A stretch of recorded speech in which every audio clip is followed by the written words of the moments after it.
Les matchs de préparation du Barça aux États-Unis sont terminés. Résultat, 2 victoires face à City et face au Real et une défaite au tir au but face au Milan AC. Alors, que retenir des performances du joueur du Barça? Eh ben, c'est ce que nous verrons tout de suite.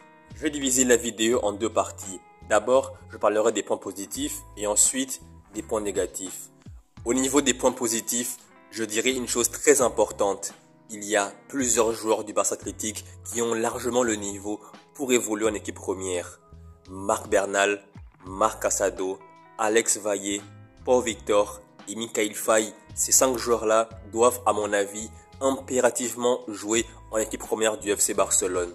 Pour ceux qui ont pu voir les matchs, la complémentarité entre Marc Bernal et Marc Casado est bluffante. Ça fait au moins 2 saisons qu'ils jouent ensemble devant la défense au milieu de terrain au Barça Athletic de Rafa Marquez.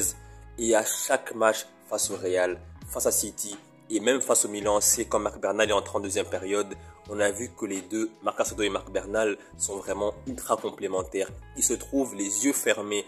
Et remarquez une chose, en première période hier soir contre le Milan AC, Marc Casado, certes, il faisait un bon match, mais quand Christensen est sorti et Marc Bernal est entré, Marc Casado a été encore meilleur. Pourquoi? Parce que Marc Bernal a été positionné entre les deux défenseurs centraux et ensuite il montait pour apporter son soutien. Il était vraiment bon dans son placement, il était très juste techniquement et Marc Casado a pu être encore plus fort parce qu'il était qu'un joueur qu'il connaît par cœur et du coup, résultat, les deux ont des automatismes. Les deux, quand ils sont ensemble, ils sont vraiment très forts.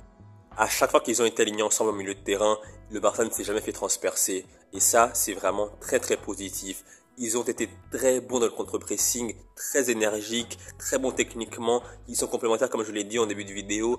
Et donc résultat, les deux, Casado et Marc Bernal, même si ils ne seront pas forcément titulaires indiscutables, mais au moins dans la rotation, ils le seront. En tout cas, c'est ce que j'espère personnellement. Parlons maintenant de Pau Victor, la révélation de cette préparation aux États-Unis.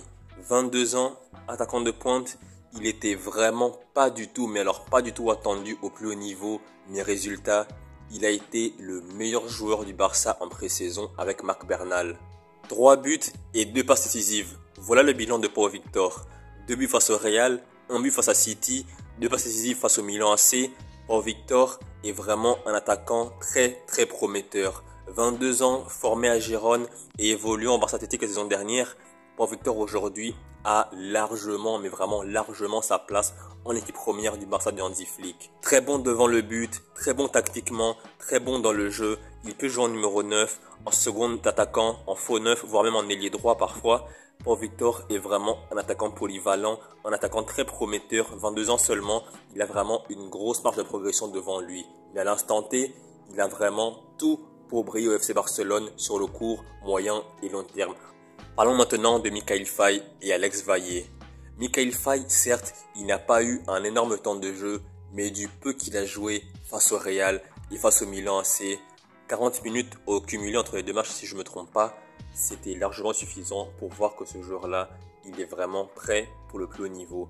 Il est prêt pour évoluer en première division, il est prêt pour évoluer au FC Barcelone, même si de base, il ne sera pas titulaire indiscutable, mais aujourd'hui, il a 20 ans, il a un énorme potentiel, il est déjà international sénégalais et aujourd'hui, il est polyvalent. Il peut jouer en défense centrale ou à gauche et il peut jouer en tant que latéral gauche. Techniquement, il est très juste, il est très bon, il est très puissant, il est très agressif, il a de la vitesse. Donc c'est vraiment un défenseur avec un potentiel énormissime et qui peut être l'un des meilleurs à son poste sur le moyen et long terme à mes yeux.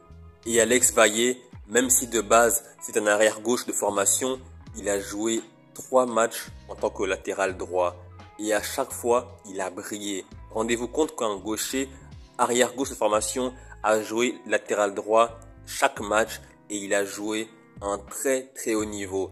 Alors certes c'est vrai face au Milan AC hier soir il a souffert défensivement face à Raphaël Leão, mais offensivement il a beaucoup apporté.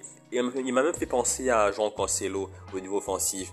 Il était vraiment bon, très bon dans les centres, bon dans les dribbles, mais défensivement, il a des lacunes. Il est très jeune, il a le temps de gommer tout ça, mais vraiment, comme je l'ai dit, Alex Valle, il a vraiment été globalement très bon. Il n'a plus qu'à corriger ses lacunes défensives et à partir de là, il sera un vrai latéral gauche polyvalent qui peut jouer sur le couloir gauche et droit à un très haut niveau à mes yeux.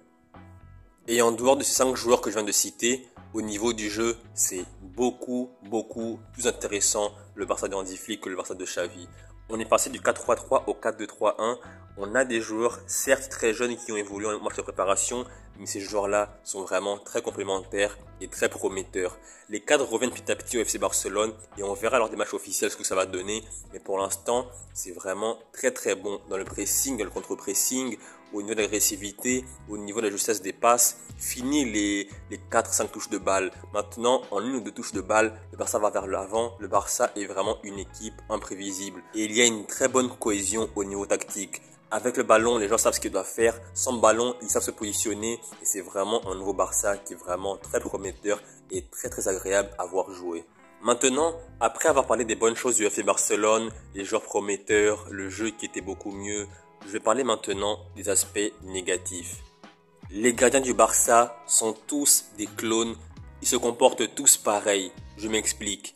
Ter Stegen et Iñaki Peña sont certes très bons balle au pied techniquement, mais en tant que gardien de but pur et dur, ils sont assez limités. Surtout Iñaki Peña. Ter Stegen, c'est vrai que c'est un des meilleurs gardiens du monde, mais sur sa ligne, il est vraiment, mais alors vraiment pas irréprochable. Il encaisse des buts vraiment évitables et il se comporte toujours pareil. Il lève la main en l'air en mode le ballon va pas passer. Mais à chaque fois ça passe. Le but de Pulisic hier, c'était un but évitable.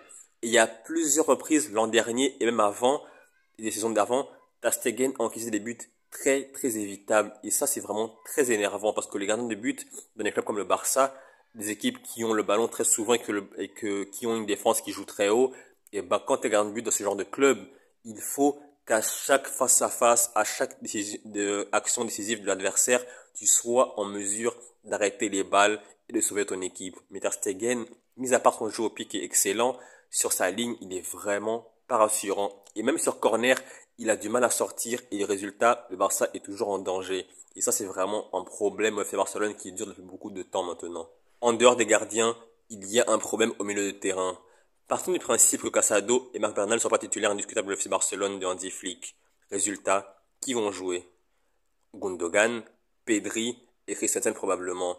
Et ça, c'est un gros problème.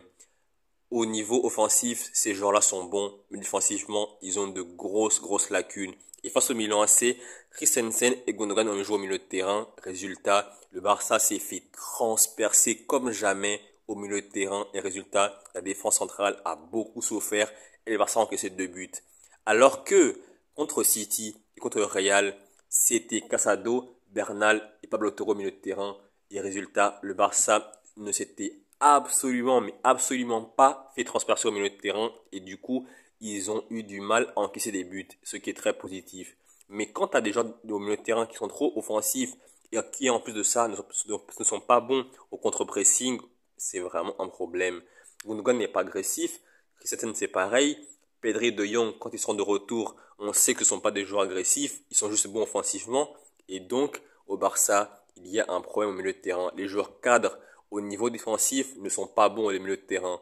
Et donc pour moi, il faudra mettre de côté le statut des joueurs. Pour moi, Marc Casado et Marc Bernal doivent être importants au milieu de terrain du Hansi Flick cette saison 2024-2025 au Barça. Parce que Gundogan, il n'est pas bon, il n'est pas agressif au niveau défensif. Il est bon certes offensivement, mais avec le milieu de terrain, le Barça se fait transpercer trop facilement.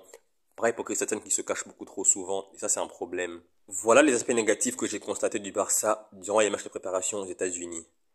Donc voilà, c'est la fin de la vidéo. J'espère que vous avez aimé la vidéo. Si c'est le cas, likez, commentez, partagez et surtout, abonnez-vous. Pourquoi vous abonner? Eh bien tout simplement pour ne rien rater de suite de mes vidéos. Salut et à la prochaine.